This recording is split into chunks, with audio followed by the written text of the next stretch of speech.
All right. Well, are you can hear me clearly? I am recording here. Yeah, I hear you great. We're gonna gavel this to order, Douglas Perkins. Duggo, you have been a colleague of mine. I would say a friend. We'll Oh, sub the thanks. word. Upgrading to friends. Right. Yeah, you're up the ladder one rung from colleague to friend. And you've been on the podcast several times, and the listeners have gone crazy every time you have. So that's why I wanted to have you back. Um, we were texting a little bit, and I just was like sort of lamenting a little bit about the past year and trying to think about like you were like one of the first guests on the Corona cast, like right when the pandemic happened, and we've sort of touched base since. And I kind of am a little tired of lamenting over what happened last year, even though it feels good to. But I want to see if we can keep this focused on like what are we keeping from this past year? What was good? And like what are we just going to cleave and let fall away because it wasn't so good? And then look forward to the future a bit. There's not really a question there. It's more of a sort of like prompt on the We're board for us framing it. We're framing it. to That's do our great. our ninth grade English essay test. You know, like what is why. So with that said, Doug, where's your head been? How have you been? What have you been thinking? I'm good. It's so good to see you. Likewise. And I'm terrified to go back. Someday I'll go back and listen to what the hell we said on that Corona cast. I can't imagine. I feel like I had a wait and see attitude, but I was also speaking in weeks or month and not years. So my naivete. I just want to go back. One, to see my naivete, and also to see like what it tells me about my personality, because I'm definitely a person who's like, we're not going to have the full panic now. We're only going to panic about today's problem. So even if it looks like tomorrow there's going to be a tornado, let's just talk about today. And if there's a tornado, then we'll talk about the tornado. So I'm curious to see like someday. I'm in no hurry to see how we dealt with Well, it's looking what forward. Then Well, it's interesting. I'm interesting to sort of do the autopsy here on our personalities because you and I are, well, we're obviously different people, and we're not actually the exact same person, even though like our colleagues say that we are. I think in terms of our shit giving and the way that we sort of like rib the people we love, I think that's spot on. But and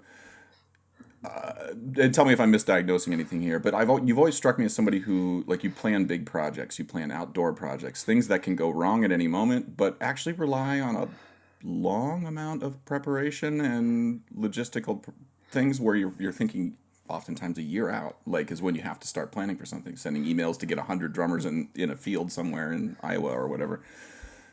But the pandemic sort of forced us both to be like, you can't even operate that way. Like that's not even possible to think a year out of like, oh, we're gonna plan a show. Like so when the pandemic happened, it's not like So sat down and was like, all right, what are we gonna do at Carnegie in December? Like Carnegie wasn't even like didn't know what they were doing. And so like did that cross your mind? What was that like for you being somebody who plans out so far in advance and all of a sudden having this like handcuff stuck on you? I was there's a number of things that made me really lucky in the last year. Mm-hmm. One of which is that I was moving like in hindsight that I was moving my family from Chicago to Michigan in the middle of all of this, Mm-hmm. which at the time seemed crazy, but it gave us things to plan. Mm-hmm. So for the first, we were moving in July, so I had to pack boxes. I had to like work out Jacob's schooling. I had to get him cool with it. We had to like, what color are we going to paint the bedroom? Like we had decisions to make. So there were always decisions to make on any given day. Mm-hmm. And then after we got here, where's my groceries come from? Where Mm-hmm. Jacob has a bubble tea habit. How are we going to solve that? I was we had a lot of small novelties Mm-hmm. through through having an upheaval of our lives, but that had to happen. So in that way, I'm like really grateful that we had some pretty big things. So it wasn't until almost Christmas that we felt settled here. I mean, it was weird. It was weird. It's weird. It's all weird. It's still weird. Mm-hmm. But so I like that gave me things to plan. And then luckily, thank God for also my teaching work this year. Mm-hmm. I mean, it was exhausting and crazy, but I had to plan for other people, and I sort of had to play, again, going to like my role, I feel like the last year has been a reflection on, on parenting and family. But, I had to like shepherd these young people here in Michigan. I'm in my office as we're talking. So I just put my stuff aside and was like, camp counselor, again, going to my summer camp experience. Jacob's teaching summer camp. He's a counselor at summer camp this year. It's the greatest. He's learning so much, but also so much of my existence is from being a summer camp counselor. So he's learning things that he's not going to confess to you until he's like 34, and but it's like, Dad, I'm really sorry. But even so much, like yesterday, he's like, this kid, he had his shirt on backwards. He didn't know how he did it. He couldn't get it back. I tried to get, he's like, so I got his one arm in, and then he had a panic attack until I got his other arm in, and then he just walked away. He's like, kids. It's like, I know. People. But so anyhow, like, it was just, so having to plan for other people, I knew that I felt a real responsibility to like the people here having to have a sense of normalcy. So like, let's make the trains run on time. We're going to start and stop things on time. We're going to do exactly the number of percussion concerts we're supposed to do, so that we all had a reason to get up. We could rely on what was going to happen at 12:30 and what would happen at 1:30. So like, right. Structure. There was structure in chaos. I was swimming in structure. There was, I had all the normal panic attacks, but I was actually really lucky to swim. I think so as I move through, I'm having who's to say what you're thinking, but I'm having a very different thing of having to like, now that I've sort of done that thing, I don't understand. I'm not sure. The two problems I'm dealing with now is like what does it mean to be creative? What do I do? Do I want to be creative how I used to be creative? And also, what does it mean to feel normal? As I think I mentioned to you, like I'd been for the last 2 weeks traveling again, but it's a bad analogy, but like I was reminded at the end of the last couple of weeks, like, when alcoholics say they can't just have a sip of alcohol, they gotta like rock out. So like for 2 weeks, I didn't sleep in the same bed for 2 days, and I was like, yeah, let's go. And like I kept finding reasons to add another trip onto a trip and plan another trip. And like I was looking through my phone the other day and was like, oh my God. But I realized what I was running from was that the idea of sitting at home felt like the pandemic. Like in normal times, I love a good couch sit, Josh. I bet you do too. You know what I mean? Like, oh yeah, bro. But I all of a sudden was like, go. What town today? Could we go there tomorrow? Maybe I could drive back there. Maybe I could do that in one day. Like just wanting to like, and I was like, oh no, I have not come to grips with what my life balance should look like. Well, that's something I wrote down, hustle mentality here. I want to touch on that at some point, because this idea of like what it should look like is like the sort of like, well, this is what it should be, but then there's the reality of what it takes to actually get there. And as you were talking, the thing, you had some extrinsic structures put on you, which was like looking for housing, things that weren't like, you didn't have to intrinsically motivate yourself to do, like working out. Like nobody's going to come and force you to work out, but somebody is going to come and force you to pay your mortgage. I don't mind if I do.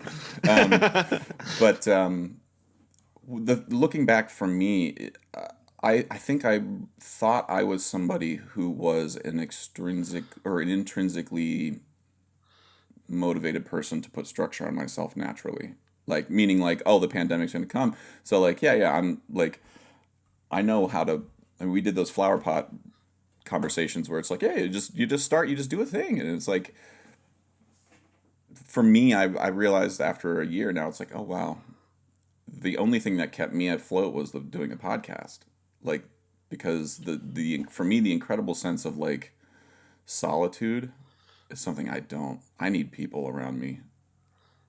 Like, I need Adam there to make fun of. I need Eric there to make fun of. I need Jason there to make fun of. Like that for me, the people around me were my structure, and that's what dictated my sort of motivation was like, oh, cool, like I'm in this structure of people, and so like I'm gonna do this, I'm gonna do this, I'm gonna do this. That's where I knew how to operate. This idea that like history is made in days, like I don't think I realized that you add up these Zoom sessions. For this last year, I was on Zoom a month. Oof. 1 month. I mean, that's NYU teaching, that's Princeton, that's so meetings, and it's podcasts. That's my own fault. I brought that on myself, but 1/12 of my year was spent in this chair. And so like when you talk about, when I do this thing called meeping, Stephanie calls it meeping. Like I just got to go. Like since June, I would go to a bar in town, like breaking all of the CDC recommendations, all of it, just because I could not be at home by myself. Couldn't do it. Yeah, I guess it had to be hard for you like you guys just had to get good at chilling. You It was a couldn't you lot. couldn't Zoom, you couldn't make a whiteboard full of ideas and get out of the pandemic. No, You'd and this only is be like pissed off that you're well, and impatient. this is the thing I want to ask you about. Like, what do we cleave and what do we keep and what do we get rid of? Like, and how that dovetails in with creativity. Like, I think I was okay with the idea of like, all right, I'm gonna get good at, because we all had a gun held to our head. I'm gonna get good at remote collaboration. I mean, I play with a click track more than your standard musician just by being in So, but like, we didn't actually do remote collaborations ever. So I was like, okay, let's see if we can get good at it. And we basically kept it simple for a year. But then it was like, okay, I have to do that with NYU and I have to do that with Princeton. And just like that grind really made me hate it. Yeah. I don't want to do it. Like, I think it was a means to an end. But I think if I had my choice, equity and access to two things excluded, no more Zoom in educational settings. Not going to do it. Right. Like I don't care if there's a kid on fire who's in a hospital bed and can't come to, like, I'm sorry, it's not worth your time. Sit in a hospital bed and watch, Bravo TV. It's going to be better for you than staring at a screen that you're not actively participating in. Anyway, that's just my thoughts on that. But like for you, is that resonating with you at all? Oh yeah. I have one more. We're doing an online thing here. I mean, I'm zooming my way through the summer, but definitely trying to make them as low impact as possible because I think, yeah, and I just can't wait to get off of Zoom in that way. And an interesting, the did you call it equity and access? Well, yeah, I think that's like where my biggest existential crisis lies now. And we've talked about this a little bit, but what that means for people like us. How do you mean? In some ways, I don't. When I start to think about increasing access to the music we make, I don't think it's having esoteric conversations with me on Zoom about John Cage. Like, I've found myself really drawn. It's just helping young people. I think it's like, so I've one of the best things I did all year, like by a mile, was I bought 100 pair of drumsticks for a bucket drum group in Buffalo. Like giving however many kids their first pair of drumsticks so that they can go be in a bucket drum band with their friends and get access to music education. One was like just rewarding to know, Yeah. giving a kid a chance to make their first noises. One, oddly way more satisfying than refining someone's third variation of one of the vignale variations. You know what I mean? Like, I know what you're saying. Yeah, yeah. The impact might be felt for more generations in the former than the latter. yeah. So I'm finding myself more and more obsessed with how to contribute at that level. And I'm 4 baby steps in, like, to like looking around and like what I did was like the easiest and dumbest thing possible, but like, man, when I saw those kids holding those drumsticks, I was fired up in ways that I haven't been fired up in years. I think there's a what do they call that? The bystander phenomenon or whatever. I think there's a bystander phenomenon when it comes to the dumb and easy things. I think everybody thinks everybody else is doing the dumb and easy things.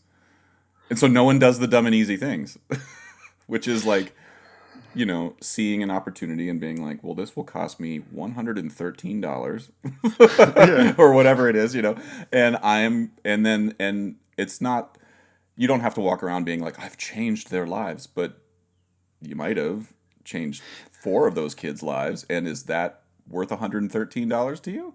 Like maybe, and just do it. That's my point, is like the dumb and easy things need to be done more often than I think the highfalutin things. Yeah. So it's like, I don't know. So it has me fired up of like, okay, well, I can clearly do better than what I just did, but that was pretty awesome. So I'm finding my brain is going to the dumb and easy things, or like, what do people, and it's hard to say, like, that's one thing, but I don't want to negate what I'm doing here. Like, I do think, I'm working with future leaders of music, and in all different ways, whether that's being educators in their local towns, or going off and, winning competitions and having a voice for the music. Because I still believe that us doing hard music, I still believe in hard music. Yeah.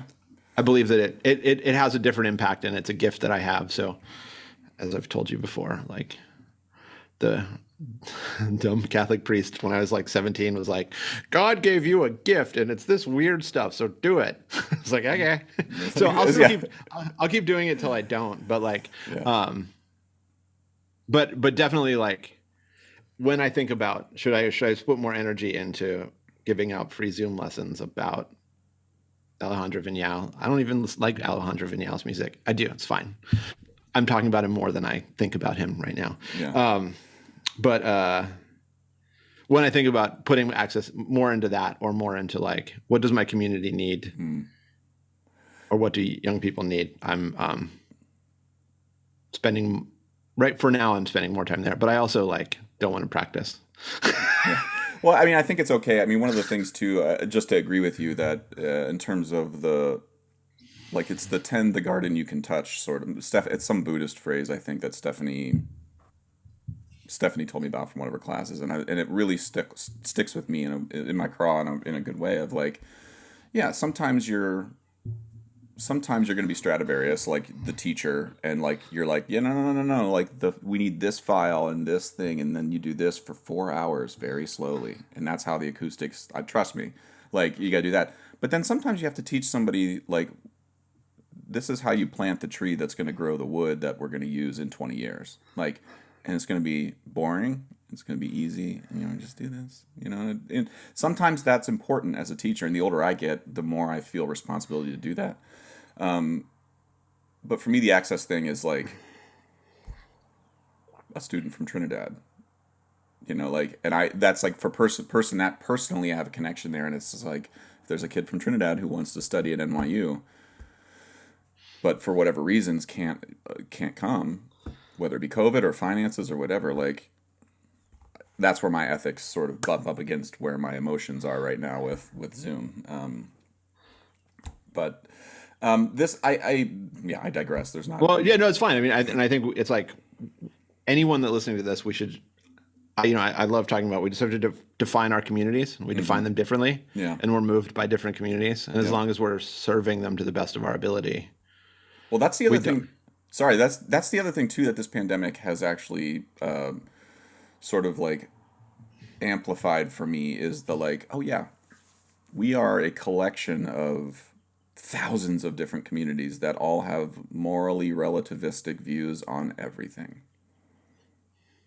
And how those communities function in and of themselves is important, but then how they function with everybody else is also important. And this past year has really felt like, oh wow, it really turns out I think there's some crazy people in my community.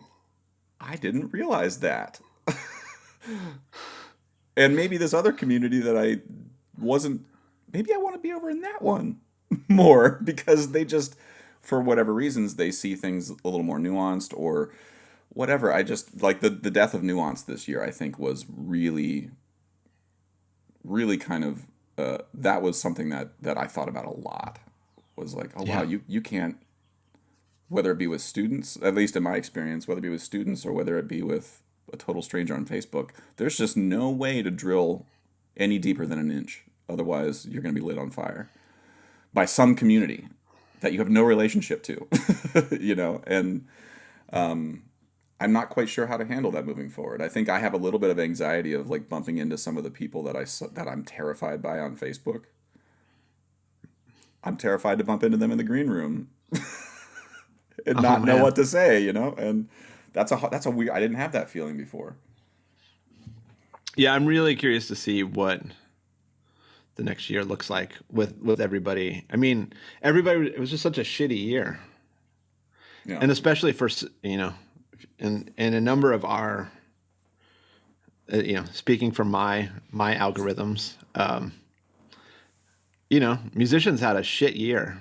I mean, everybody had a shit year, but like people who barely had money had no money and Hmm. lots of time. And I think sometimes our fields, some people need better access to mental health sometimes also.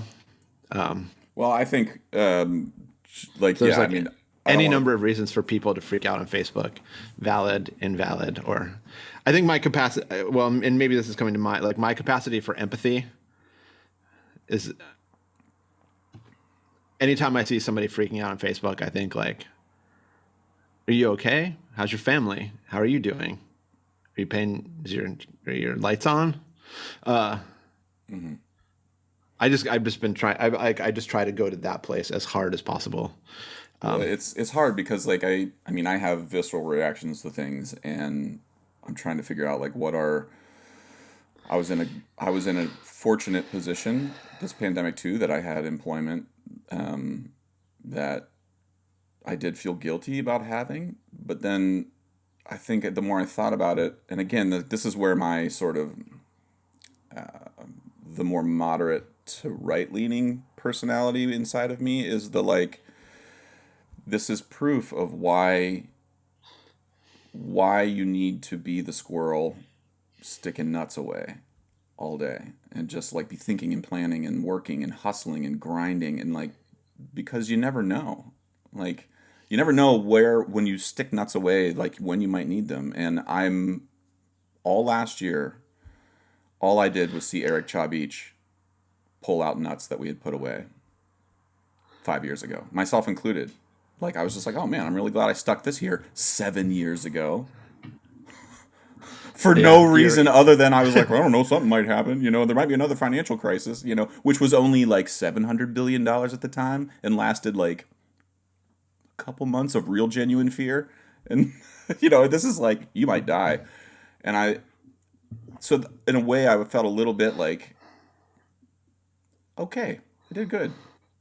I No, did you good. did great. I did I great. mean, what a gift that the band is still, And I don't, that your and I jobs are still there. trying not to feel bad about it, but then also trying to look at friends of mine, students of mine, colleagues of mine who are in a wholly different situation, and not just attribute it to like some mental health issue, but it's like, if I'm having drastic mental health issues and I'm secure, Oh yeah. then this last year was just a real pinch point for a lot of people. And so anyway, I'm trying to identify the fear I have of people just because I saw them on social media.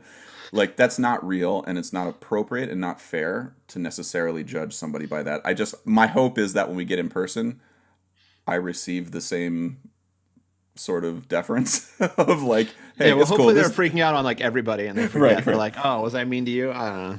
Well, let me ask you, before, and I know I asked you to have a question prepared for me just because it's more fun when somebody brings something, but I want to ask you about this. The term hustle mentality and like hustle culture has come up a lot on social media, or just in terms of like people being like, I don't want to practice 12 hours a day. I think that's the old way, and I don't want to have to take every gig, and why should I play for free, and all of those things. And I got asked by a former student of mine, Owen Davis, on a podcast the other day about it, and he was just like, what do you have to say about that? And I was like, I mean, you're asking a guy who is in a position he's in with relatively weak hands and not a whole lot of natural ability to to claim that he didn't grind it out for 20 years? Oh, and I grinded it out. I practiced 8 hours a day. I was at the studio at Yale for 12 hours a day, there before everybody got there and left after everybody else left. I took a shitload of gigs for free. I played for tips. Owen, you ever played for tips? I played for tips for years. Like, Was so Owen trying to make the case? I mean, I think Owen grinds, doesn't he? well, I don't know, maybe, but like, I think the case is, I think that like the mode of operation, the respect, like pay equity, all of those things are getting wrapped up, which I understand and I'm supportive of. I think if you're playing a gig at Carnegie Hall or whatever, you should be paid appropriately. I say that having underpaid you, my friend, a million times to play with So Percussion, but I think it gets conflated with the process. It's like complaining that you don't make money weightlifting, but you don't actually practice any of the weightlifting. You only just go to the competition. It's like, no, no, no, no, no. Like, yeah, I've played Carnegie Hall, 5, 6 times, and I've played 700 other shows prior to that, which made the one at Carnegie Hall as good as it was because I had 700 other at bats. That's what you're missing. And I don't know how to, like, where am I off base? What have you are you reassessing any of your hustle approach? Because you're a hustler, Doug. And you founded Yeah. and that took some hustle. So now you go. I convinced all of So to work for less money than they deserve The ultimate in perpetuity. the goat of all hustlers. Yeah, I mean, it's a great question. I think for what we do, I think you just have. I'm still a defender of hustling, and just not what. Let me reframe it. That's what I do. I think we're really lucky to get to do this. Like we're in our offices of like, I'm sitting next to like all these toys, which like, 12-year-old me, 18-year-old, 22-year-old me is like, wait, there's like a soundproof room full of like whatever I want to put in it. You're sitting behind your steel drums. We get to travel all over the place. Like, we're really lucky. We do a stupid thing. We're getting away with life to do this thing. And I think the price we pay is that we paid in uncertainty.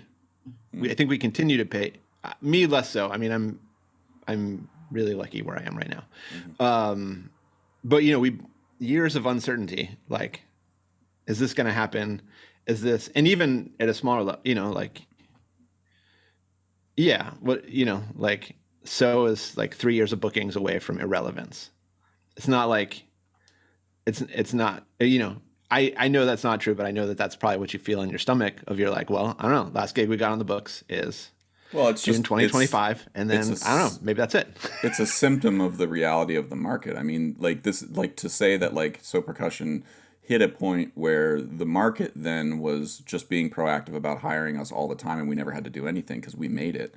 Like that's no, if Jason Truding stopped making phone calls, So Percussion would disappear in about a year and 3 quarters. Yeah.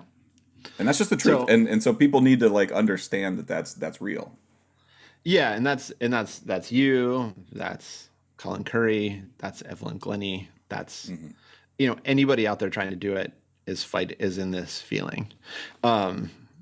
So I feel and then also like even I, based on my career, I come up against a lot of people that are like, I want to have my own group or I want to teach at college. And like both of them are devil's bargains. Like, again, I keep saying like Michigan is great. I have no complaints with what's happening right now. But like, even my job at Boston Conservatory, which looked cool, was like a weird part-time gig that was like tenuous. And I was flying from Chicago to do it. And it's like, it's been a series of like, so, and I'm not mad at it. I think it's awesome. And Nancy Zeltzman is going to teach here next year as a guest artist. Like Nancy is going to fly here now. We're reversing the flow. But like, So I think we have to, but it's also the conversation I have sometimes, and I've had this with students recently who some of them are like getting their first college teaching things, adjuncting and stuff. And Hmm. um, I think having the like, but I thought my first teaching job would come with like a welcoming committee and all kind of certainty and tons of money. And it's like, it's not that. It's like, no, there are a million jobs you could get that are better paying than this one. There are a million jobs that pay better than being in So Percussion. There, like, but we make the choice to do this thing because it's cool. So I guess that's where like we should all fight to raise the boat so that we all get paid really well. But that's like not for no malice other than like there isn't really a market for what we do. We're all doing a really dumb thing. Hmm. So, so I feel like if you're somebody who's uncomfortable working for less than you feel that you're worth, or you don't want to practice on spec, you don't have to, but you might not Well, the get thing this. that it's hard to quantify for students, and and again, why like I have to be careful using my own experience just because it's anecdotal and maybe it's definitely not applicable to everybody because I'm a weirdo. But like the thing you get, like I had a friend of mine in undergrad, Jeff Babinski, who talked about the three P's: the people, the pay, and the project. And if Nice. two of the three of those are met, you should take the gig no matter what. So if the people are great and the pay is great, it doesn't matter what music you're playing. If the music is great and the people are great, it doesn't matter what you're getting paid. But if the people are great and the music's terrible and the pay's terrible, meet them at the bar after the gig. Take a nap, read a book, like, because sometimes what you gain by playing good music with good people and not getting paid well is a relationship that you can lean on when there's a pandemic 5 years later. All of the gigs I played, every single one, from the ones that paid well to the ones that were playing for tips outside of Angel Falls Coffee Shop, are people I still connect with today at 41 years old. And I've earned more money and more currency from those relationships than I would have earned had I gotten paid what my appropriate fee was initially. And that's a roll of the dice that you don't know if it's going to come up snake eyes or if you're going to get, if you're going to hit the jackpot. But like, for me, it worked. And Yeah. I think everybody needs to think. I think prioritizing relationships. I mean, I would say So Percussion. This is something that I was glib about you being a hustler up front, but if you're a hustler and you guys always prioritize relationships. Every time I walked in the room, it was just like anytime Dan Truman walks in the room, it's like, yeah, Dad. Like everything was about the moment with the person, whether you were with Steve Reich or David Lang or whoever, and that has carried through to today. And I feel like a lot of people don't really believe that that's important, and I'm kind of bummed about it a little bit, And I think it comes to also having trust with who you're working with. Yeah. Like the coffee shop, I think you could feel pretty certain that that coffee shop wasn't making $1 million off of your efforts. Hmm. You're like, no, this seems pretty right. You're selling coffee, but you're letting me play and I'm getting practice. This seems right. Hmm. Or, you joking about the times that you've underpaid me to play with So, like, you know, I also know that you weren't, buying 10 new hats with a C on them off of the gigs that Not with my profits from those gigs, Doug. That's yeah, like I know like you're trying your best and you're like, so I think if you can trust people and there's an honesty about it, I think that's how I feel okay you know, in any of those situations. So Hmm. but I feel like, as a young person, I think, or it's like, thinking about how it's dumb to talk on a podcast about this stand-up comedy. It feels cliche, but like, there are people running around telling jokes for no money because it's their practice room. And Hmm. I think similarly in music, like when taking, and I like to talk when I give talks about like my time after I left. So where I was taking any gig I could, Hmm. because I was just like, I don't know, what do I like about music? So let me play with you. Good, it's like dating. Like this was good, this was bad, and finding out like what I liked and didn't like, and then, Mm-hmm. and I also talked to students about like, so just take any gig at first, and then and then wind it down. Be like, I only want to play the music I want to play, or I want to play better paying gigs. And so you start saying no until your stock starts falling again. Then you start saying yes more, and then you keep saying, and then eventually, hopefully, you'll end up where you want to be. Yeah, I mean, you don't learn how to say yes and no unless you say yes and no a lot. And I mean, again, like you talk, I talk. One of the things that has stuck with me from you, Doug, is just the term at bat, and it's like you don't know how it feels to hit a home run unless you've connected squarely with a ball. And bro, I've hit a home run twice out of my entire life with So, where like we walk off stage and it's like, did you guys feel that? We hit that one right over center field. But most days are bunts and singles, and you're just making it. You got, I got a runner in, like I got an RBI, and sometimes you swing and you foul it off, and you have to figure out how to like you drop the ball. Like you don't know how to do that until you do it. And I just like, and unless I think maybe if there was a structured laboratory setting where like Carnegie Hall had a separate organization that was just like, we're gonna hire a fake audience. And every day at 1, 3, 5, and 7, you can come in and you can practice giving concerts. And there's just random people sitting there eating hot dogs, and you can come in and play in front of them, and they'll clap, and you can walk off. And it's a lab, but that doesn't exist, or maybe it does. It's called the Stone, and like Right. Yeah. and because unfortunately Carnegie Hall's not going to let you play there if you've never played anywhere else. Like that's like you're not going to play with the Chicago Bears if you've never played Pee Wee football. Like there's just there is a way to that vibe. But even as I'm saying it, it sort of implies there's some gatekeeper. I don't know. Duggo. Yeah. Anyhow, blah blah Blah blah blah. Well, I want to leave a little bit of time here for if you for an AMA with me, Doug. Oh, I want to say 2 more things. Please do. Yes. Sorry. Because of my travels last week. Your mic died, buddy. It's back. There it is. Got it.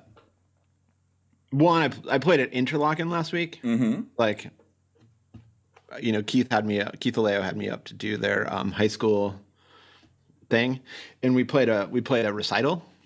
Who did? Like every night was a different recital. So I played one that was like me. I played some solo stuff. Keith and I played a duo. Keith played a solo. Reed, my student, played a solo. Mm-hmm. But like, speaking of at bats, like getting up and playing solo music in front of people after 18 months or whatever. Of playing with click tracks and being able to edit yourself before it goes out. It was like, and then stupid Jihei shows up. I thought she was coming the day later. So I was playing a marimba solo, and then stupid Jihei Jung walks into my masterclass, and I'm like, oh shit, I have to play for you. It was fine, but it was so wonderful. Like, and of course she's like the nicest. So like, yeah, it was great. But like, just like there was a moment a week before I was like, I'm not in fighting shape. I've like thought I was, I was like going out jogging a little bit every morning and was like, oh my God.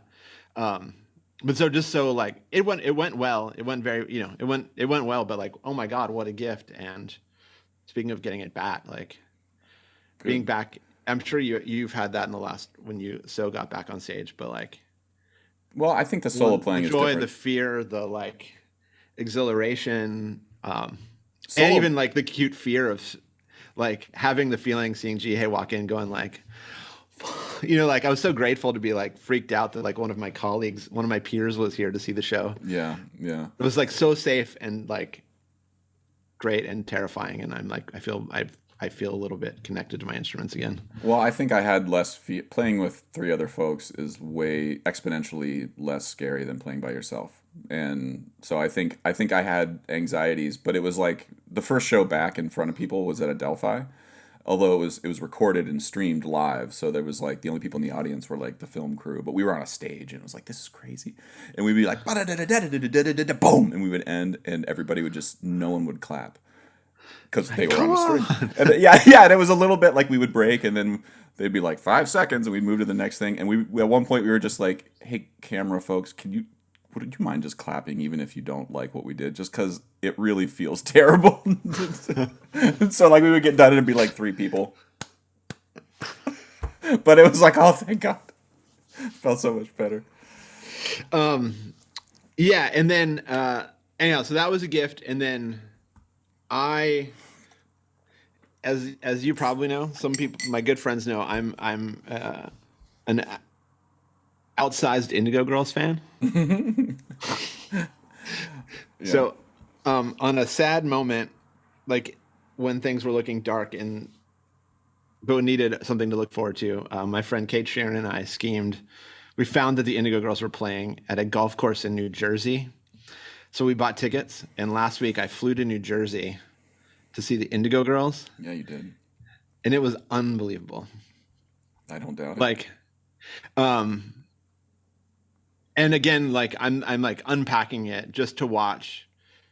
What was fun is it was in this like tent, and it was like definitely set up for more intense COVID time stuff. So there was like I don't know, maybe 500 people, all at these tables, and then just one to see. Like you forget how powerful it is, and them just like being this, these two people that go out and just like sing. It's like pretty great. But then to watch, to feel the room, like to feel the catharsis of this little tent go through the like it's okay to have fun again. And then there was a moment when people just started standing up and dancing, and they all went towards this very large stage, and people were like standing kind of close to each other, and it devolved into like 3 rows deep of people, maybe like it devolved into a bar mitzvah or a wedding at some point. It was unbelievable, like just to like be in the room and to see people singing, people reacting, people crying, people dancing, to like be reminded of the one that music is can do stuff and bring people together, and to be brought together in that way is was like transformative. And I'm like, yeah, it freaks me out because it definitely would have been different if I was playing a marimba recital. But it was unbelievable. And I'm so glad that I made my stupid trip to see the Indigo Girls. And but also interestingly, and we could segue this to you a little bit. A reminder of the power of the human voice, as a is just how much humans need, how much humans react to the human voice. So I say that in freaking out about your record with Caroline that just came out. Like it, as I think I mentioned to you, it's an unbelievable record. It's so good Well, for thank any you. number of reasons. But then also like Caroline's like in some ways like her voice is so perfect in so many ways that it's like it's really good and has craft, but is also so pure and natural and like, um,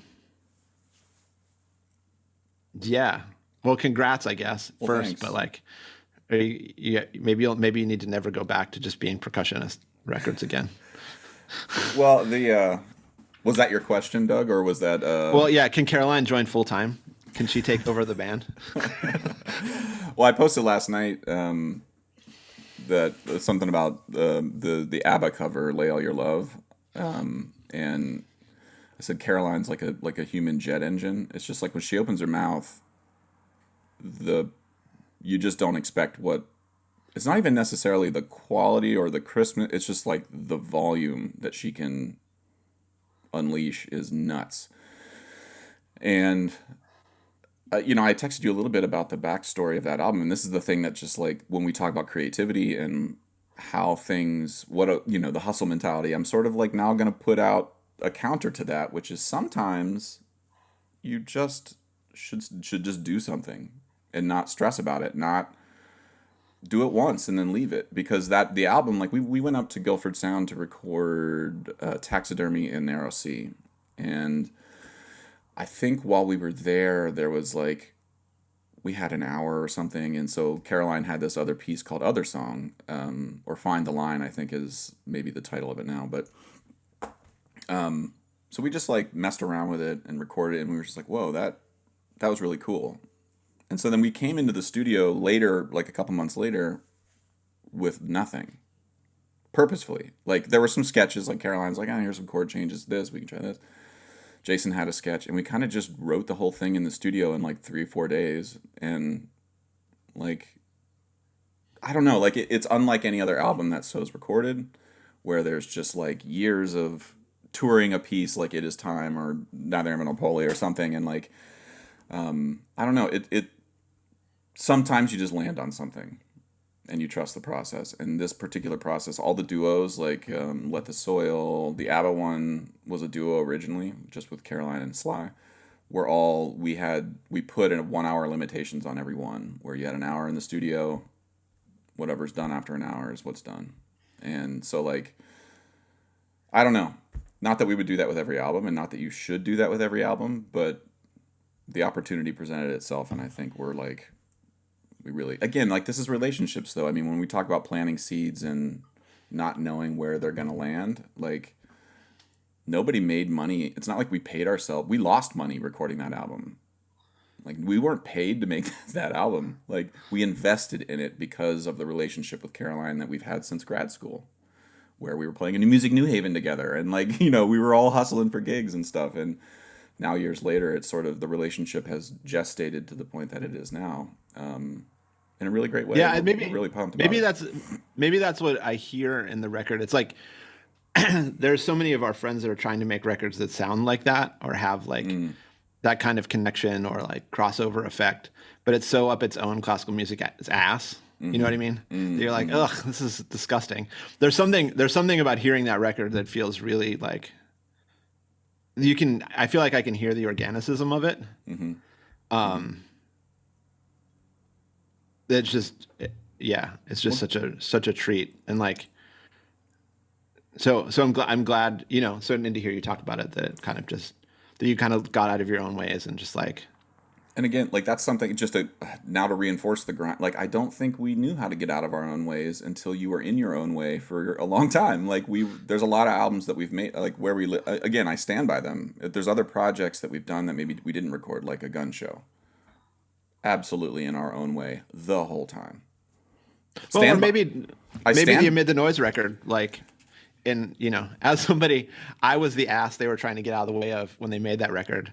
But like, you know, it was just like Jay and Sly and Lawson fucking around after hours Right. that sort of made that happen. And I think that one also resonates in a way, but came from a moment of like, I don't know, I'm done playing basketball today. You want to record some drones? Well, yeah, and again, like there's other albums I'm really psyched about, like Where We Live. Like the music on Where We Live, I'm personally very proud of, but it is a hyper produced album. Like the tracking on it, the effects, all of it is like really hyper produced in a way that doesn't sort of like squeeze out the organicism of it inherently, but it's just like it's hidden a lot more. Like Caroline, you hear her voice go like at the end of something, and it's like, yeah, we're not editing that out. That's awesome, you know. And Well, so it's nice that there's so much trust on that record. Like, because I feel like, you know, Caroline's the kind of person that she could tell me to do just about anything, and I'd be like, okay. You had like such a great team that you're like willing to be open.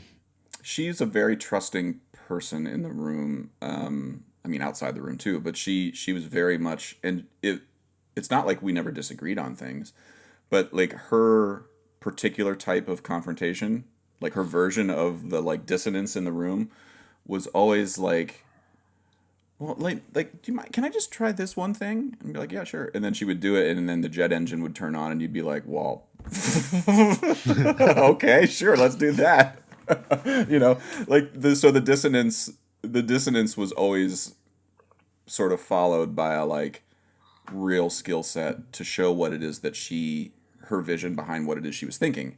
That's sometimes I don't always have that skill set. I'm like, I think we should try this, and then I'm just like, burp, burp, burp, burp, burp, burp, burp, and like, what do you think? And they're like, let's stick with the original idea, you know. But Caroline, when she would push, I think we all learned it was like, okay, let's trust this because there's a bubble of something that's going to blow up here if we let it go, and it was really really nice to work with her. And we've joked about like we should just do that again. Like let's just go to the studio. But on the other hand, there's a little fear I have of like, yeah, what what if it's like the Freddie Mercury like solo record after he leaves, Queen. Like, look what we did. And it's like, bro, that's terrible. So I don't know. But it was a really great process, so. It's interesting. The one record I recorded at Guilford Sound was the JLA, it was a Nookswit, and we ended up only having one take because a rainstorm was coming. And the only reason we got the record is because a rainstorm got stuck behind the mountain just long enough for us to finish it. But there's something in that record I'm really happy at. Like, there's an organicism that came to like, well, I can round off a couple edges, but this is what we got.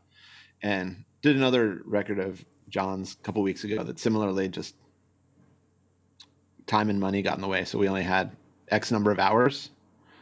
And you get really good at like,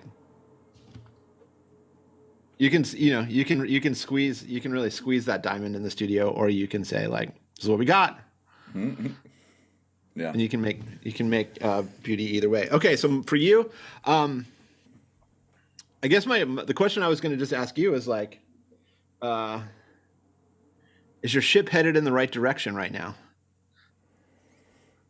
Do you feel that or is your ship? Do you think your ship's heading in a good direction right now? Not to ask you a horribly. No, it's fine.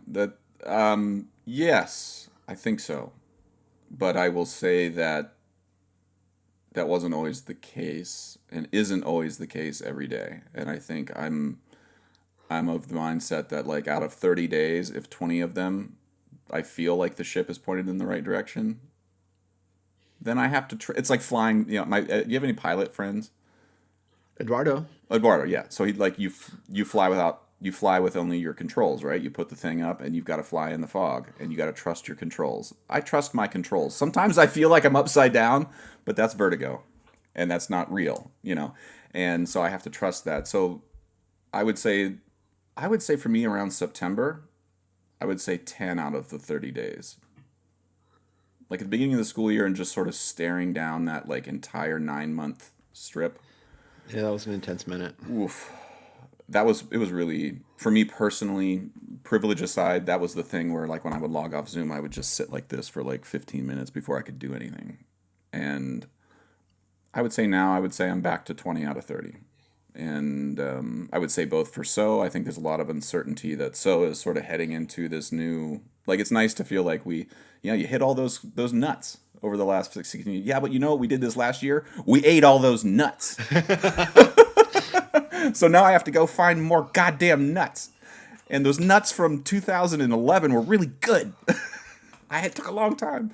So there's that uncertainty, I think, is the thing. Also realizing that this pandemic was like that my entire life up to this point, and this sounds like a dark thing, but it actually helped me see it positively. Not thinking as this is like, oh, this is pandemic life, but thinking of my entire life leading up to May of last year or 2 years ago, whatever it was, as post-pandemic life. Like it was post-1918 life when society blew up, and it took 100 years for all of the, like when we talk about all the structures, the healthcare, all this stuff, like 1918, the Spanish flu hits, 5% of the population gets killed, not 0.0001%. 5% of the population gets killed. Society basically crumbles and falls apart and rebuilds itself slowly over 100 years, and that's what I got to experience. Oddly, that kind of helped me to think of like, I wasn't living in some dream world. It was like I was living in the world. Everything we're a part of, slavery, ended 56,000 days ago. Like, you want to talk about why things are the way they are now, it's because you think on 1860 or 1838 when the British slave trade was ended, it was like the next day all the slave owners and slave ship guys were just like, well, I guess we can't do that anymore. No, feels great. The plantation opened right back up, and then the next day it opened right back up. Next day it opened right back up, and then the 9th day a couple of the people on the plantation started being like, aren't we free? And then all of a sudden and now 56,000 days later we have George Floyd. It's like this stuff is all connected, and trying to see things in a larger picture as like not a sort of flip of the channel, which is what a year feels like. No, no, no, no, no. It was 365 days of decision after decision after decision to pour the rum and coke and just get through the Zoom session. There's some things that are just, it's important to see and to sort of look at as like a series of decisions that you have an active role in. And so for me, yeah, I think I'm feeling okay about things, but it has not been without its darkness. Did I answer your question, Doug? Yeah, sure. No, it's good. Mostly just checking in. Like, it makes me happy to hear that you're excited to see the So team again, and that like that's an ongoing positive. Right. Yeah, for me, the biggest takeaway was people. Like I made a decision in June when George Floyd actually, or like end of May when he was murdered. Like the stress of everything that was happening online, the way my community was communicating, all of it. I was like, I actually think it's better to get COVID and be around a bartender and just chew the fat with a bartender I don't know than it is to sit at home and be afraid. I can't do it. And like, because I need to talk to somebody. And not a therapist. I just need to go and be like, what do you think about all this crazy race stuff? You know, be the guy at the bar just chewing the fat. And not feel like there has to be any agenda other than the bill I have to pay at the end of the meeting, you know. And I think that taking out of it, that's when I hear people talk about like, well, I'm not being paid enough. It's like, okay, but what if you're like me? Where if someone told me I could get paid $1,000 to play a 1-hour gig with a total asshole, or I could pay $1,000 to play a gig with Doug Perkins, it's an You easy should take choice. the other gig. I'll write a grant to pay for the gig I'm playing for Doug. But my point is like at the end of my life, I know now after this year that will have been a wise choice, Yeah. despite whatever hardships it brings me now financially. So anyway, take that for what it's worth. But When are you coming to Toledo? You coming to Toledo anytime? Not Toledo, Akron. I got too excited that you'd be that close. Are you coming to Akron anytime? I am actually going to see my mom. We are going to have some Penzo's Pizza, baby girl, July 6th to the 9th. I'm coming home to see my mom and my uncle. Nice. And it's been a hot minute. It's been almost 2 years since I've been home, and so it'll be good. I'm looking forward to it. Nice. Well, I'm sure you're busy, but if you're not, let me know because I could, I like to travel. I could How come long down. of a drive is it from Ann Arbor to Akron? I think it's like 2. Oh, okay. That's nothing. I mean, I commute 4 or 5 hours at a pop, so that's nothing, bro. Yeah, that'd be great. So That'd be good. you'll blow me off because you got shit to do, but All right, Doug. Next Tuesday. I'm flying into Cleveland. If you'd like to meet me there, I fly in around noon on Tuesday. We can meet for lunch. next Tuesday, The 6th. the 6th. That might be possible. I'll run that by. As long as I don't have to pick Jacob up from camp. All right. Well, Dougo, I have to say it's a real treat to see you, my friend. It's great to see you. Yeah, I appreciate you taking the time to do this. Is there any final words before we? I've written it down. Any final words before we sign off here? I don't know. Hug the boys. I'm glad you're mostly in the right direction. I still have a ton of shit to figure out. It's like whatever. We can talk forever, and we will maybe next Tuesday we could talk. But just like, I feel like also my takeaways are like,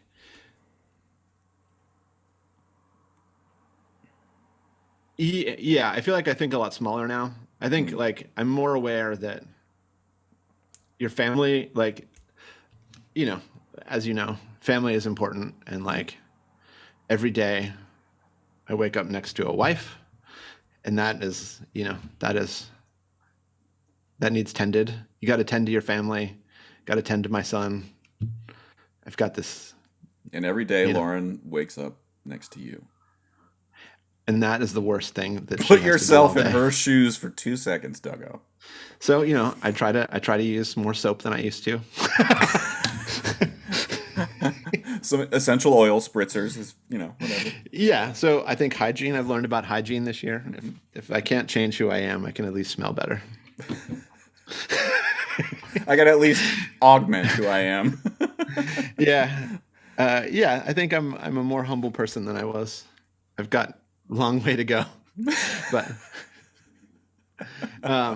yeah. Well, anyhow, hug the band. I'm so proud of you guys. The record is a real revelation, and Thanks, buddy. yeah, I look forward. Yeah, I'll see if I can see you next week. That'd be like so great. All right. Well, let's text, and if we can do it, that would be superhuman and awesome. I could drive you to your mom's house. We can go look at your pictures. Is your like baseball card picture still on your wall of your room? Oh yeah, and I don't think she's changed the comforter yet. It's still this little tin soldiers from when I was which in eighth grade. Which I slept in. You sure I'll never did. forget it. You sure did. All right, love you, buddy. All right, love you too, buddy. Take it easy. All right, see you. Okay, I hope you enjoyed that conversation. This podcast is brought to you by Liquid Drum, liquiddrum.com down in Waco, Texas. My good friend Todd Meehan runs an amazing percussion company down there. Great merch, great content. Check him out, liquiddrum.com. Also, Kyle Dunleavy, dunleavypans.com, DUNLEAVY pans.com. Kyle Dunleavy makes and builds all the steel drums that I perform and teach on in So Percussion, as well as at NYU and Princeton. He's an amazing tuner, builder, just a really nice guy, very dependable. Check him out. If you are interested at all in steel pan advocacy, want to learn more about the goings-on in pan in Brooklyn, check out paninmotion.com. My good friend Kendall Williams, Jerry Guy, Trisha Guy, and Arisha John run an amazing organization called paninmotion.com. Check them out. And finally, Alejandro Mirage runs an amazing clothing apparel company in Brooklyn that is steel pan centric. You can check him out at mangochow, CHOW, clothing.com. I own a bunch of his shirts. They're amazing, very stylish, beautifully made. Check them out. mangochowclothing.com. Okay, hope you're well. Talk to you soon. Bye.